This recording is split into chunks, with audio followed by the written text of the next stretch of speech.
విశ్వవిఖ్యాత నట సార్వభౌముడు, తెలుగుదేశం పార్టీ వ్యవస్థాపక అధ్యక్షులు, సినీ రంగంలోనే నటనని ఒక ఉన్నతమైన స్థానానికి తీసుకెళ్లిన వ్యక్తి, రాజకీయంగా కూడా తెలుగు రాష్ట్రాల్లో నాయకత్వ లక్షణాలని ఉన్నతమైన స్థానానికి తీసుకెళ్లిన వ్యక్తి, ముఖ్యమంత్రిగా ఆనాటి ముఖ్యమంత్రిగా సంస్కరణలోని ప్రజలకి మెరుగైన సేవలు అందించడంలోనే ఉన్నతంగా ఆలోచించిన వ్యక్తి, అలాంటి మహనీయుడు తెలుగు జాతి బ్రతికున్నంత వరకు ఎన్టీఆర్ అన్న పేరు బతికే ఉంటుంది.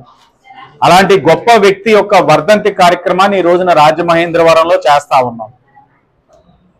ఏదైతే అన్నగారి యొక్క పేరుని స్మరిస్తూ అన్నా క్యాంటీన్ గా ఏదైతే ఎన్టీ రామారావు గారికి మహా ఇష్టమైనది పేదవాడికి కడుపు నిండా భోజనం పెట్టాలన్న ఆయన యొక్క సంకల్పానికి ప్రతిబింబించే విధంగా అన్నా క్యాంటీన్, అలాగే తిరుమల తిరుపతి దేవస్థానంలో కూడా నిత్యాన్నదాన కార్యక్రమాలు కానీ ఇవన్నీ కూడా ఎన్టీ రామారావు గారి యొక్క ఆలోచనకు అనుగుణంగా వచ్చిన కార్యక్రమాలు. అలాంటి ఈ ప్రాంగణంలో అన్నగారిని స్మరిస్తూ ఆయన్ని నివాళులు అర్పిస్తూ ఈ రోజున పేదవాడికి, మధ్యతరగతి వాడికి, ఉన్నతమైన వాడికి నాణ్యమైన భోజనం అతి తక్కువ ధర 5 రూపాయలకే రుచికరమైన భోజనం పెడతా ఉన్నాం. ఈ రోజున ఆయన తీసుకొచ్చిన అనేకమైన సంస్కరణలు, ఇది కిలో 2 రూపాయల బియ్యం కానీ పెన్షన్ కానీ భారతదేశంలో కూడా ఈ రోజున భారత ప్రభుత్వం కూడా అమలు చేస్తా ఉందన్నది ఆయన యొక్క ఆలోచన విధానానికి ఈ రోజుని సంస్కరణలే ఒక రూపం. ఈరోజు 29వ వర్ధంతి చేసుకుంటా ఉన్నాం. దీనికి ఒక విశిష్టత ఉంది. తెలుగుదేశం పార్టీ కుటుంబ సభ్యులు 60 నుంచి 70 లక్షల మంది ఉన్నారు. కానీ ఈ రోజున ఆయనకి ఘనమైన నివాళులు అర్పించాలి.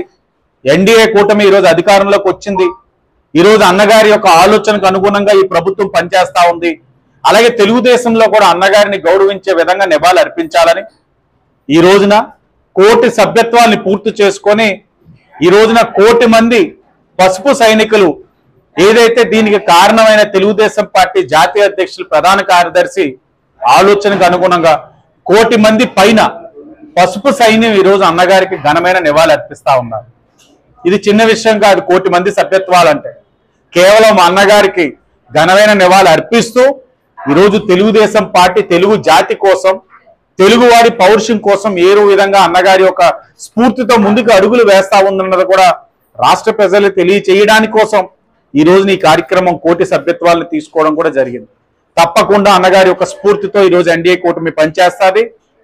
అన్నగారి ఆలోచనకు అనుగుణంగా తెలుగువాడు ఎక్కడున్నా రాణించే స్థాయిలో ఉండే విధంగా ఈ రోజున తెలుగు జాతి కూడా ఎదుగుతా ఉంది. ప్రపంచ దేశాల్లో చూడండి, అన్నగారే కానీ ఆ రోజున వెళ్ళి ఢిల్లీ పెద్దలతో పోరాడి తెలుగువాడి ఆత్మగౌరవం కోసం నినాదంతో పోరాడకపోతే ఈరోజు ప్రపంచ దేశాల్లో తెలుగువాడి యొక్క ఉనికే ప్రశ్నార్థంగా ఉండేది. ఈరోజు ప్రపంచ దేశాల్లో ఎక్కడ చూసినా తెలుగువాడు ఉన్నతమైన స్థానాల్లో ఉంటా ఉన్నాడు. ఏ పెద్ద పెద్ద సంస్థ చూసినా ఆ సంస్థలో తెలుగువాడు లేనిదే ఆ సంస్థ నడిచే పరిస్థితులు లేవు. ఈరోజు తెలుగు జాతి ఎక్కడికక్కడ స్థిరపడతా ఉన్నారు, ఎక్కడికక్కడ ఎస్టాబ్లిష్ అవుతా ఉన్నారు, పెరుగుతా ఉన్నారు, ఉన్నతమైన స్థానాలకు వెళ్తా ఉన్నారు. ఈ ఆలోచన రావడానికి కారణం అన్న నందమూరి తారక రామారావు. ఆయన యొక్క స్ఫూర్తితో ఈరోజు తెలుగుదేశం పార్టీ అడుగులు ముందుకు వేస్తుంది. గౌరవ ముఖ్యమంత్రి చంద్రబాబు నాయుడు గారు, ఉప ముఖ్యమంత్రి పవన్ కళ్యాణ్ గారు, కేంద్రంలో నరేంద్ర మోడీ గారు ఒక సహకారంతో రాష్ట్రాన్ని ముందుకు తీసుకెళ్తా ఉన్నాం. అన్నగారికి నచ్చిన వారు కర్షకులు, కార్మికులు. ఈరోజు వైజాగ్ స్టీల్ ప్లాంటే చూడండి, జీతాలు ఇవ్వలేని పరిస్థితి నుంచి కేంద్రంతో సంప్రదించి వైజాగ్ స్టీల్ ప్లాంట్కి అండగా ఉంటామని మాట ఇచ్చున్నాం. 11,000 కోట్లు ఈరోజు కేంద్రం మంజూరు చేసింది. ఇది మా చిత్తశుద్ధి. కార్మికుల పట్ల ప్రైవేటీకరణ అవ్వదన్నాం, మాట ఇచ్చున్నాం, నిలబెట్టుకున్నాం. నిధులు తెస్తామన్నాం, వైజాగ్ స్టీల్ ప్లాంట్కి 11,000 కోట్లు తెచ్చున్నాం. ఇవన్నీ కూడా ఒక స్ఫూర్తితో అన్నగారు ఇచ్చిన ఒక అవకాశంతో ముందుకు వెళ్తా ఉన్నాం. తప్పకుండా ఆయన ఇచ్చిన ఏదైతే ఆలోచనలకు అనుగుణంగా పార్టీ మరింత బలపరుస్తూ ప్రజలకి మెరుగైన సేవలు అందిస్తూ ఈరోజు పార్టీ తెలుగుదేశం పార్టీ కృషి చేస్తుందని కూడా మరొక్కసారి ఆయన్ని స్మరించుకుంటూ అందరూ కూడా ఒక నినాదంతో ముందుకు వెళ్తున్నామని కూడా తెలియజేస్తూ అందరికీ ధన్యవాదాలు. హాస్పిటల్లో మా నాయకులు పళ్ళు లోపల పేషెంట్స్ ఎవరైతే ఉన్నారో వాళ్ళందరికీ కూడా పళ్ళు ఇవ్వడం జరిగింది.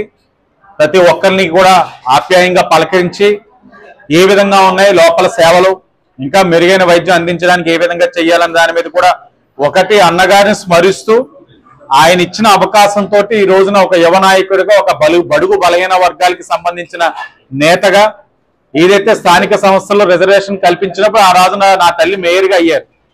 ఆ రిజర్వేషన్ కల్పించడం వల్లే ఎంతో మంది మహిళలు వంటింటికి పరిమితమైన ఈ రోజు రాజకీయంగా ముందుకు వస్తా ఉన్నారు. అందులో ఒకరు నా తల్లి. ఆనాడు నా తల్లి మేయర్ అయిన పునాది ఈ రోజు నా తండ్రి అయ్యారు, నా భార్య అయ్యింది, ఈ రోజు నేను అయ్యాను. కాబట్టి ఎప్పుడు కూడా తెలుగుదేశం పార్టీ, చంద్రబాబు నాయుడు గారు, అన్న నందమూరి తారక రామారావు గారు, నారా లోకేష్ గారు ఇచ్చిన స్ఫూర్తితో కష్టపడతాం. మరింతగా ప్రజలకి అన్నగారి యొక్క స్ఫూర్తితో మెరుగైన సేవలు అందించేందుకు మా వంతు కృషి చేస్తాం. నాయకులు అందరూ సమిష్టిగా చేశారు. అన్నా క్యాంటీన్ వరకు మా తెలుగుదేశం పార్టీ కుటుంబం ఎవరు చేసామన్నది కాదు, తెలుగుదేశం పార్టీ కుటుంబం ఈరోజు అన్నా క్యాంటీన్ లో అందరికీ కూడా ఉచితంగా భోజనం పెట్టే కార్యక్రమం మా వారు చేస్తా ఉన్నారు.